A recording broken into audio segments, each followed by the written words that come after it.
इस वक्त आप जुड़ चुके हैं वॉइस ऑफ इंडिया से। मैं आपके साथ सिमरन। इस वक्त के बड़े अपडेट की बात करें तो राजनीति से संन्यास ले चुके हिमाचल प्रदेश के पूर्व मुख्यमंत्री और भाजपा के नेता शांता कुमार लगातार तमाम मुद्दों पर अपनी राय रखते रहते हैं। अब भाजपा के वरिष्ठ और वयोवृद्ध नेता शांता कुमार ने कहा कि सुप्रीम कोर्ट ने बड़ी दुर्भाग्यपूर्ण टिप्पणी में कहा है कि देश में ऐसी कोई राजनीतिक पार्टी नहीं बची जो यही मायनों में अपराधीकरण को रोकना चाहती हो। हालांकि सुप्रीम कोर्ट कई दिनों से ये कोशिश कर रहा है कि गंभीर अपराध के आरोपियों को चुनाव न लड़ने दिया जाए, सब पार्टियां सहमत हो और कानून बनाए, मगर कोई भी पार्टी ऐसा नहीं चाहती है पर अपनी सहमति जाहिर करती हो, और जो इस पर अपनी सहमति जाहिर करती हो ये बहुत दुर्भाग्यपूर्ण है। शांता कुमार ने कहा कि जिन नेताओं पर डकैती, हत्या, लूट और बलात्कार जैसे गंभीर आरोप लगे होते हैं, पार्टी उनको भी टिकट देती है और चुनाव जीतकर ऐसे लोग विधानसभा और संसद तक पहुंच जाते हैं।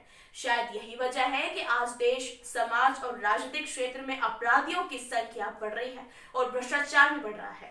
आम आदमी को कहीं न्याय नहीं मिल रहा है। इस दौरान शांता कुमार ने बेहद विचलित भरे शब्दों में कहा कि दीनदयाल उपाध्याय और अटल जी कहा करते थे कि छल, कपट और दल बदल से सरकार तो बदल सकती है, परंतु समाज बदलने के लिए मूल्य आधारित राजनीति चाहिए। आज उनकी बात भाजपा भी नहीं मान रही है।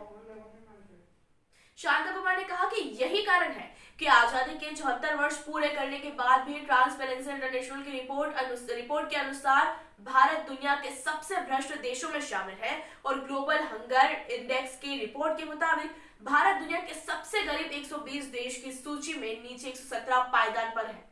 19 करोड़ लोग लगभग भूखे पेट सोते हैं। आज भी अति गरीब घरों की बेटियां खरीदी और बेची जाती हैं। उन्होंने कहा कि इस सब के बाद भी सर्वोच्च न्यायालय की सलाह मानकर राजनीति में अपराधीकरण समाप्त करने को राजनीतिक दल तैयार नहीं। आज की कठोर सच्चाई ये है कि पार्टियां वोट के लिए ही जा रही है, देश के लिए नहीं। शांता कुमार ने कहा कि आज महात्मा गांधी और दीनदयाल उपाध्याय आ जाए तो सिर पटक पटक कर और आंसू बहाकर इस धरा को छोड़कर ही भाग जाएंगे। मेरी पार्टी भी सर्वोच्च न्यायालय की सलाह मानने को तैयार नहीं, ये सोचकर मुझे भी शर्म आ रही है। तो ये था इस हफ्ते का बड़ा अपडेट। ऐसे हर वक्त खुद को देश की खबरों से रखिए update. Voice of India TV के साथ। जय हिंद, जय भारत।